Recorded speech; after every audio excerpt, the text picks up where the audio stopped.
Bonjour à tous, je me présente, Vincent, l'éditeur de contenu multimédia pour votre centre de formation Cefitech. Dans cette série de vidéos, nous verrons ensemble comment utiliser Doctrine ORM. À l'insu de ce cours, vous devrez savoir comment installer et configurer Doctrine en le connectant à une base de données, lier des objets PHP sur des tables de base de données, générer un schéma de base de données à partir d'un objet PHP, utiliser Entity Manager pour insérer, mettre à jour, supprimer et rechercher des objets dans la base de données. Cet épisode sera consacré à sa prise en main et nous aborderons les prérequis qui doivent être installés au préalable. PHP dernière version stable, un gestionnaire de package Composer. Avant de ce faire, je dois d'abord vous parler de la persistance. Qu'est-ce que la persistance ? Cela consiste à sauvegarder, à restaurer un objet sur un support, généralement une base de données, mais pas seulement. En effet, on peut aussi utiliser JSON ou XML. Maintenant, nous allons voir plus précisément en quoi consiste la doctrine. Doctrine est un objet relationnel mapping ou ORM pour le PHP 7 et plus. L'avantage de la doctrine pour le programmeur est la possibilité de se concentrer sur la logique du métier orienté objet et de ne se soucier de la persistance que comme un problème secondaire. Cela veut dire que la persistance est minimisée par Doctrine 2, mais nous pensons qu'il y a des avantages considérables pour la programmation orientée objet si la persistance et les entités sont maintenues séparées. Que sont les entités ? Une entité contient des propriétés persistantes. Une propriété persistante est une variable d'instance de l'entité qui est enregistrée et récupérée dans la base de données par les capacités de mappage de données de doctrine. Maintenant que nous avons vu ensemble les principes fondamentaux de la doctrine, je laisse la place à mon collègue Jean-Marie. Bonjour. Cette vidéo va traiter du doctrine ORM. Nous avons besoin du PHP et un gestionnaire de package Composer installé au WAMP qui contient du PHP.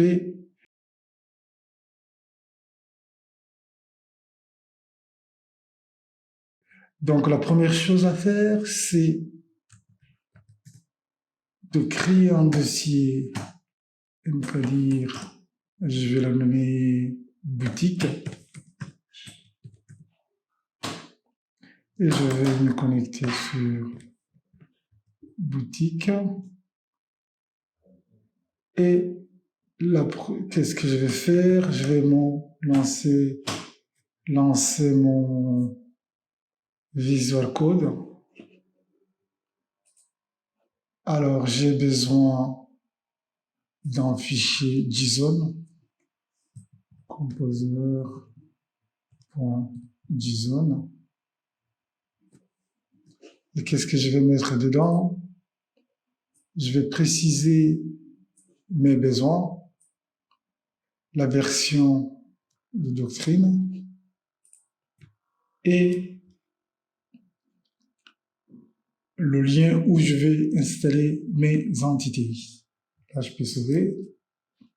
Maintenant, je peux installer le doctrine.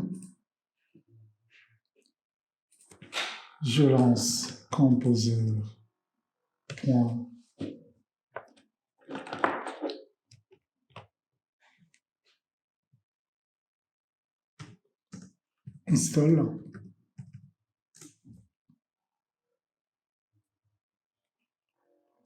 Et c'est parti. Pendant qu'il fait l'installation, j'ai besoin d'un deuxième fichier bootstrap.php. Et qu'est-ce que je vais mettre dedans?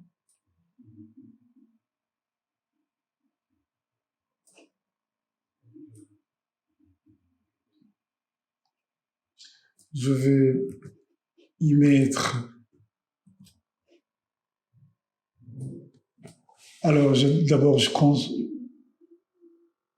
je dis que j'ai besoin des doctrines et tous les outils qui vont avec. J'ai besoin d'un fichier autoloader qui va me charger toutes les classes. Et j'ai besoin d'une entité manager qui est le cœur de notre application. Ce fichier autoloader vient avec se retrouve dans le dossier vendeur. Vous le voyez ici. La deuxième chose que je fais, c'est que je précise où vont se trouver mes entités SRC. Alors, ça me pousse à créer ce dossier. Je vais faire ça tout de suite. SRC, c'est très bien. Et je fais le paramétrage pour la connexion de la base des données. Ici, je vais créer une base de données boutique dans MySQL. Et là, je crée deux objets, un objet config qui récupère tout ce que j'ai dit en haut. Là, j'ai créé des variables pour préciser que je travaille en mode développement. Je ne suis pas encore en mode production. Il y a des variables qui vont avec quand on travaille en mode développement que je vais récupérer en paramètre dans l'objet config. Et comme je vous ai dit que l'objet Entity Manager est le cœur de notre application, là, c'est un objet qui va créer cette entité. Ici, tout est bon. Je vais avoir besoin de créer un nouveau fichier qui va lancer le chargement de tout ce que je viens de créer. cli-config.php. Et qu'est-ce que je vais mettre dedans? C'est juste je vais d'abord lui dire qu'il a besoin du fichier Bootstrap. Et c'est tout. Et il rappelle l'objet Entity Manager. Alors maintenant, il est temps de tester que tout fonctionne.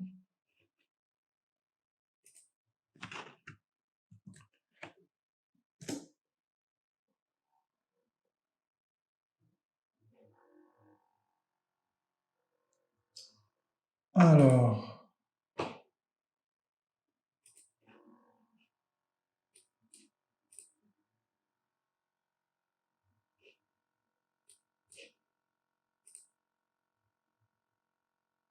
effectivement, il manque le dossier SRC qui doit être mal placé.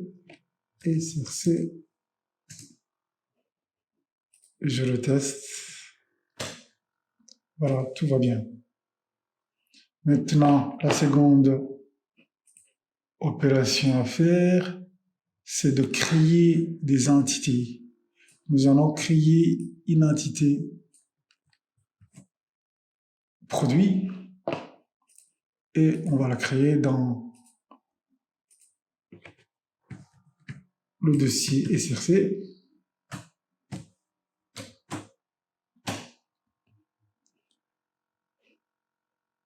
Alors, qu'est-ce qui est dedans? Il n'y en a pas grand-chose. C'est juste le nom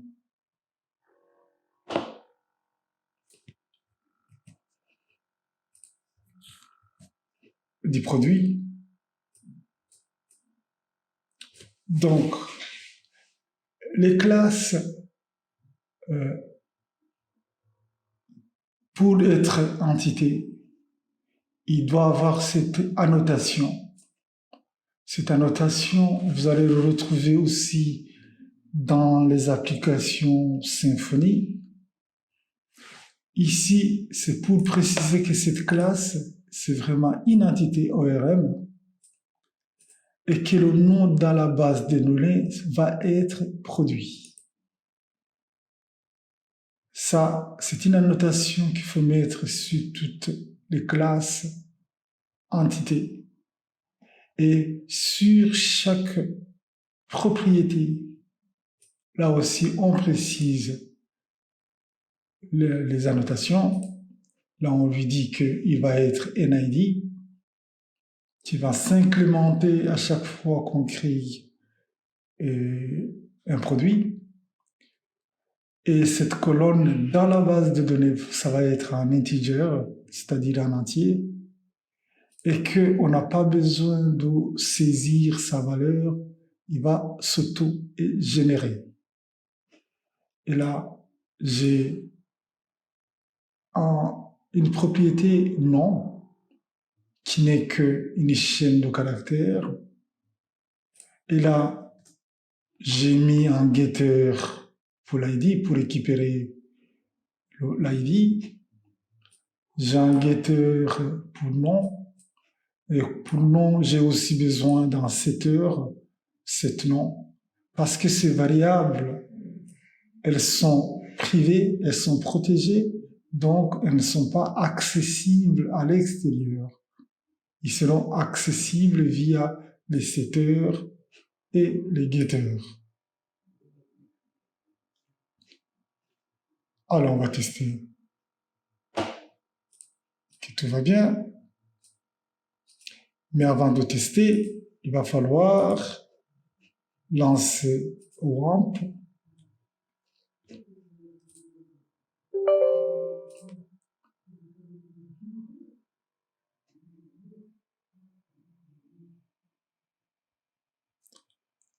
On entend un tout petit peu et créer, si vous l'appelez très bien, on a bel et bien dit qu'on a une variable, qu'on a une base de données boutique, qu'on travaille très bien avec MySQL sur notre machine locale avec le user root sans mot de passe.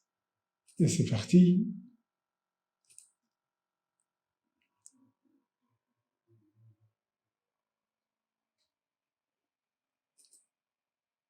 Je vais créer donc la base de données boutique. Je vais quand même changer, récupérer sur ITF Unicode. C'est très bien. Mais les classes, les tables, c'est plutôt Doctrine qui va les créer. Donc ici, je laisse comme ça. Et je lance. Alors,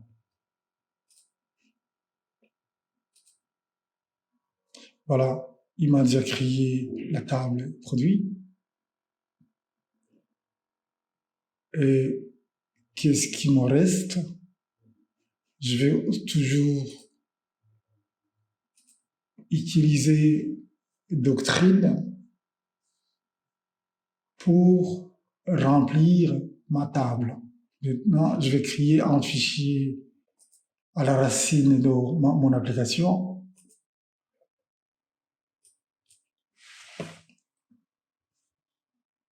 Créer un produit.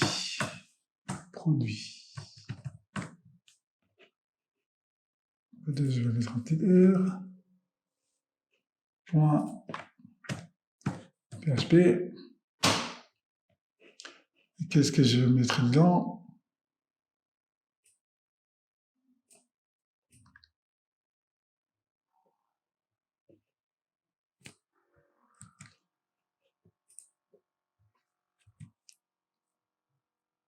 Voilà. Je vais mettre un produit qui s'appelle clavier. je crée un objet produit qui appelle la classe produit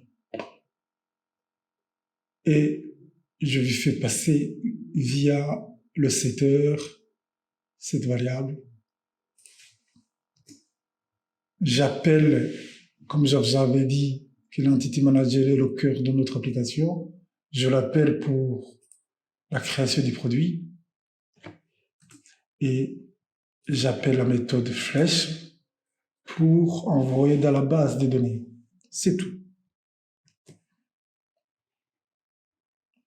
Alors, je vais lancer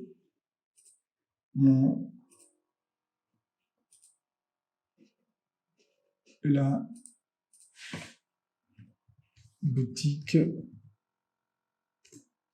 Je retrouve mon fichier créer produit que je vais appeler créer underscore produit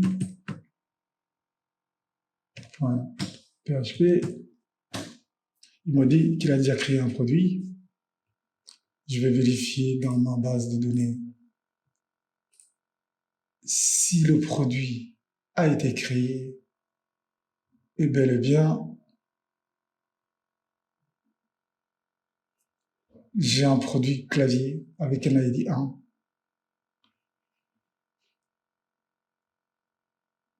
Alors, il va falloir récupérer ce produit et ce sera l'objet de notre prochaine vidéo.